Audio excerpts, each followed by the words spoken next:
Good morning, everybody. It is October the 16th, and we're ready to get after it again. Can you believe what is going on around the globe now?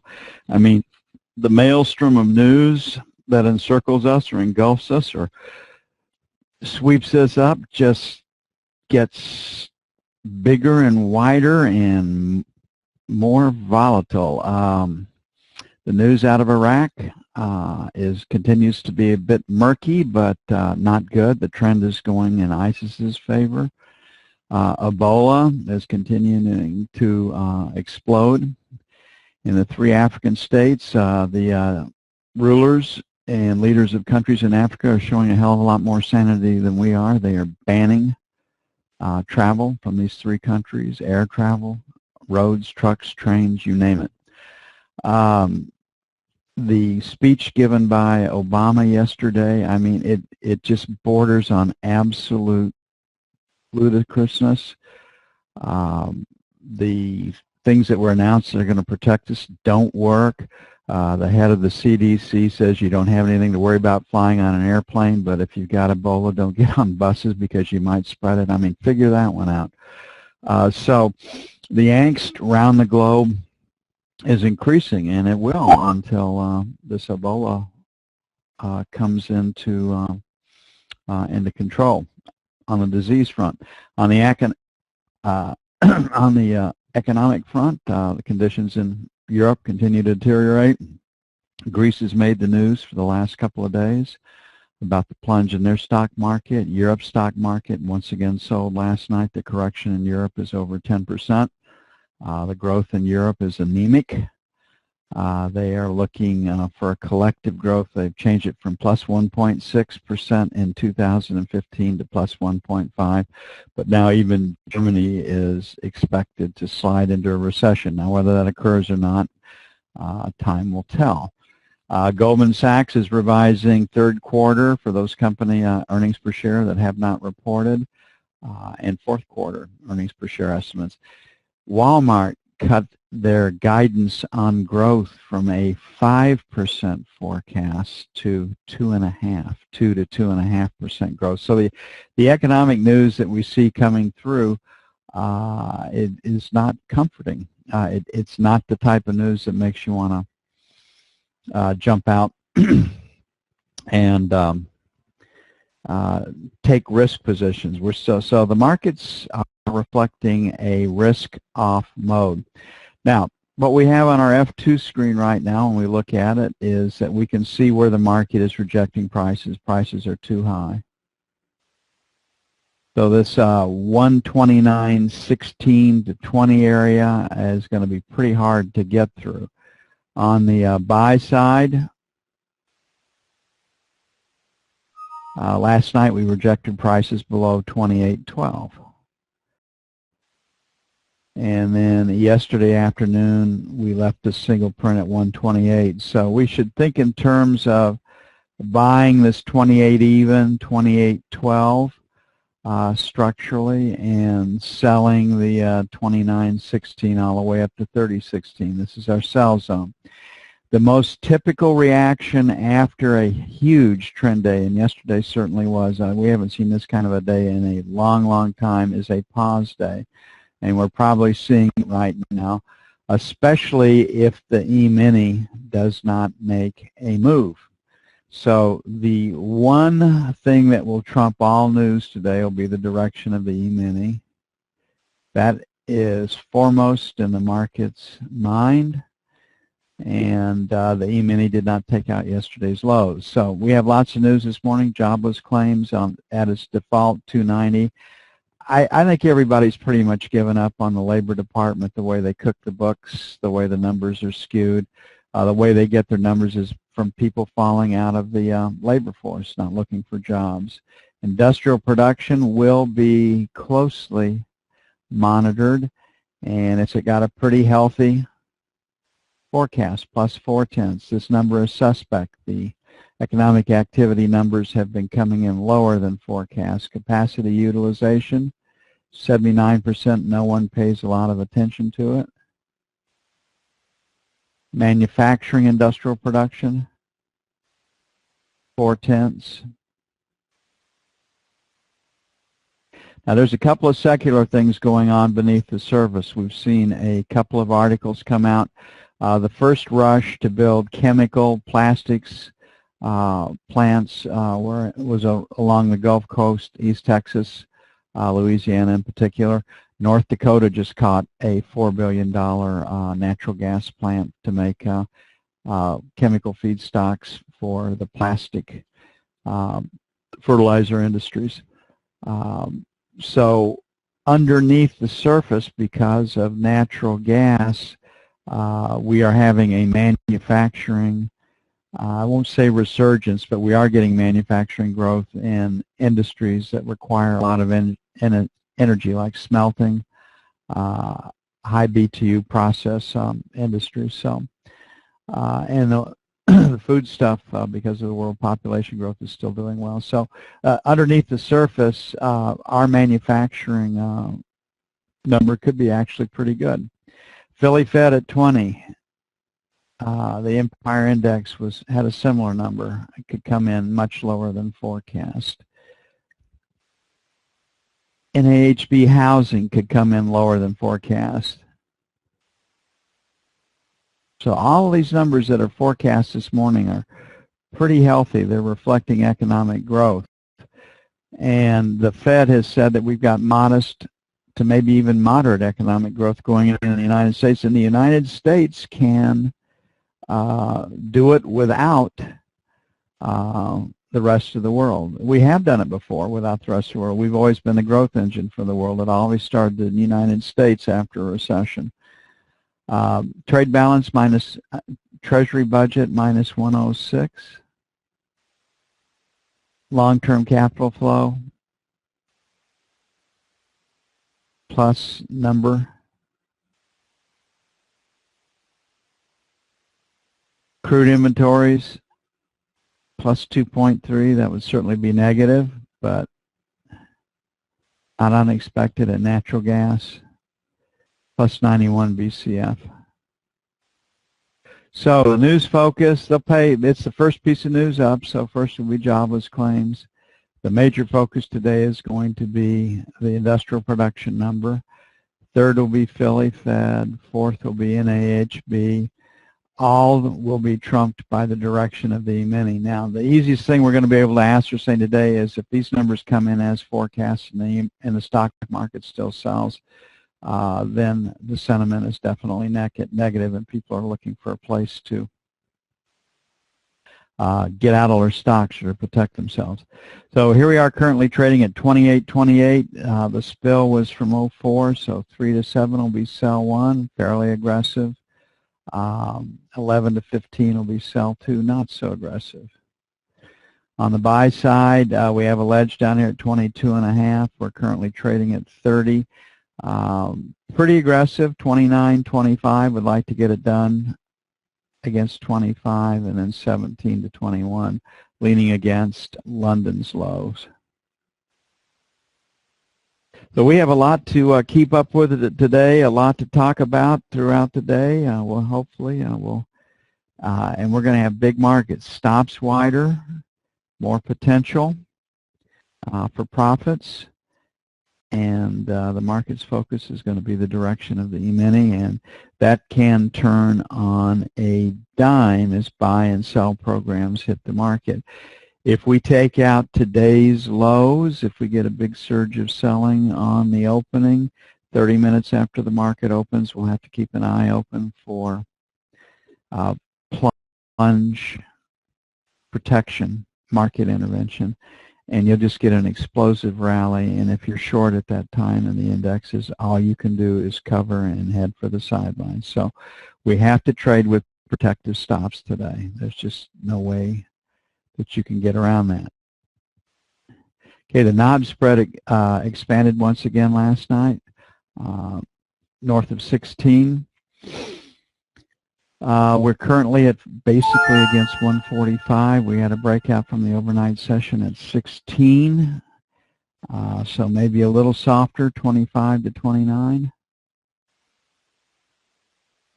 And then 17 to if we break that, we're going to make it 17 to 13 for buy 2 on 2 30-second increments right now. This spill was from 12, so 11 to 15, sell 1. And then this high is 24. We'll make it 19 to 24, sell 2.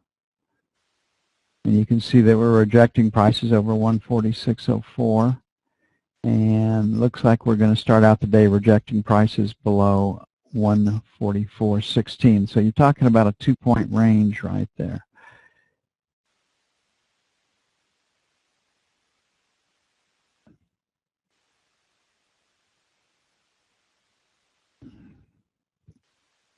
Okay, gold.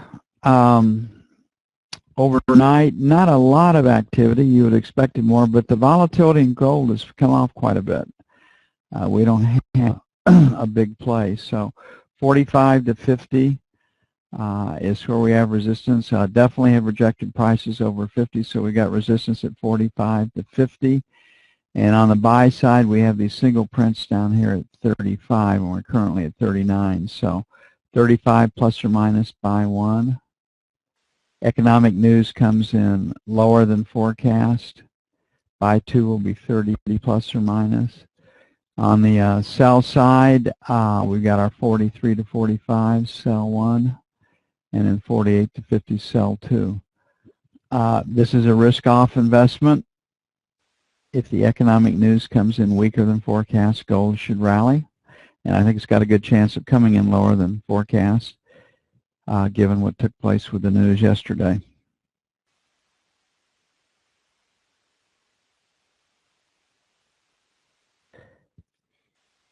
Okay, the euro showed some strength last night, but eventually sold.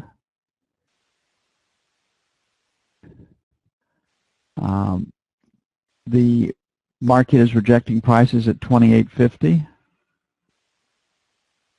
So 28.50 to 29 is our sell zone, and we got this single print breakout down here from 85. I think it is pointed lower. So 27.10 will be buy 1. And then 75.85 will be buy 2, play against the breakout. I do like the short side better. We got this single print at 75, so 70 to 80 will be sell 1. And then basically 28 plus or minus 5 will be sell 2. This morning's news comes in lower than forecast. This market should pop up. So news, the industrial production number will really impact this. Again, I don't think a lot of people are paying much attention to the jobless claims number. It's at its default number, but it could come in higher than forecast. But that number is, everybody pretty well has figured out that that number is cooked. And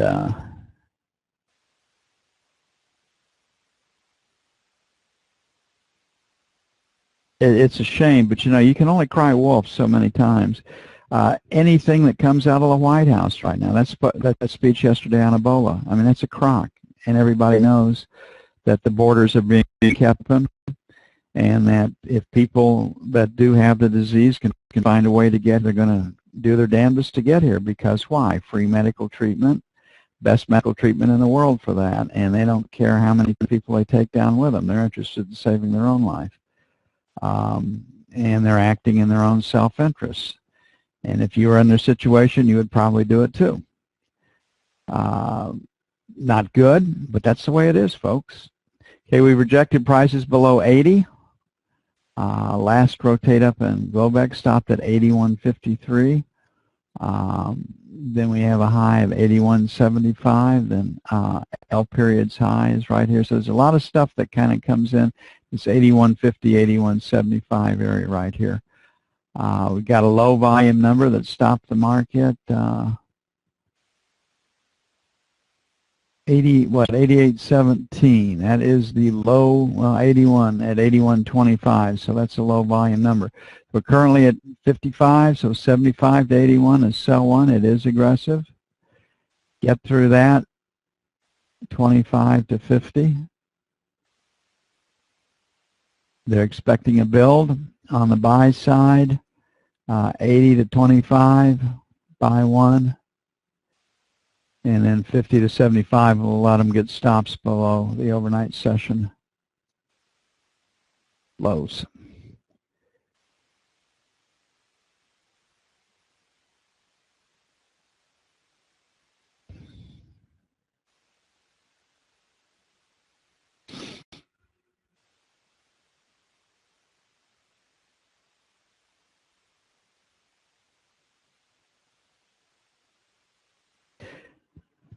Another comforting thought, there are 3 hospitals in the world, in the United States, that have the capability of handling diseases like Ebola.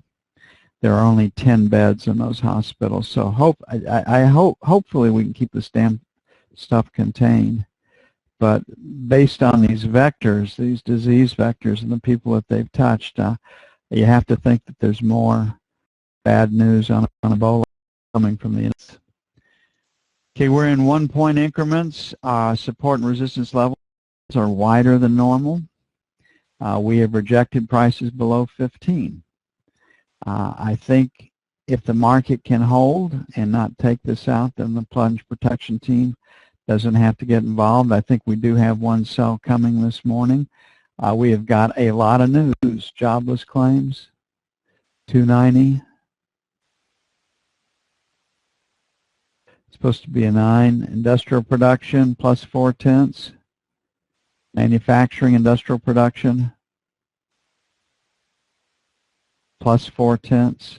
These are pretty healthy numbers. Capacity utilization, no one pays any attention to, 79. Philly Fed, they will 20. The Empire Index was forecast at 20 and it came in at 6.7. They're pretty close, Philadelphia and New York. In AHB, 59. Every one of these numbers, based on the recent economic reports, could come in lower than forecast. Treasury budget, no one will pay any attention to it. We're so used to $100 billion deficits. Cap flow, plus 23. It could be higher than that because of the selling. This month's, October's, will be higher than whatever it was because of the flight to capital. Crude inventories only for the energy traders, plus 2.3. That would be a negative. And natural gas, plus 91. So 1, 2, this is the big number right here. Philly Fed, 3. And then 4. I think if we can't take out this 15, then the market is set to rally. Now, we're at 33. We've got this spill from 42, so 39 to 41 will be sell 1. Retesting that. Last rotate up in London stopped at 53. We'll make 49 to 51. We'll come back in and adjust it to pick up these levels right here. We're rejecting prices above 55. Remember how we talked about 1855, 56? The other day was an important number for us. It's still in place. So as long as we stay below 55, 56, this market can sell. On the buy side, because the low is at 13 to 15, coming in right above that, not quite testing it, so 20, 22 will be buy 1. And then our right at support, we'll make 14 to 16 buy 2. And if it takes out, yes, the low at 13, we're just flat out wrong.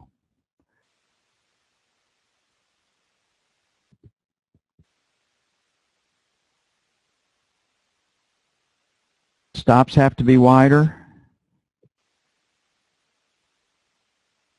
Size should be smaller. Expect volatility. The read we're going to get today is the news IFS forecast is bullish, supportive for the stock markets. It makes Yellen's claim of modest economic growth somewhat creditable if it comes in this way. If it comes in lower than forecast, there's no credibility at all in what she says. It's just more government speak trying to assure the general population that everything is fine. Okay, it'll take at least 15 minutes, maybe 20, to get everything up and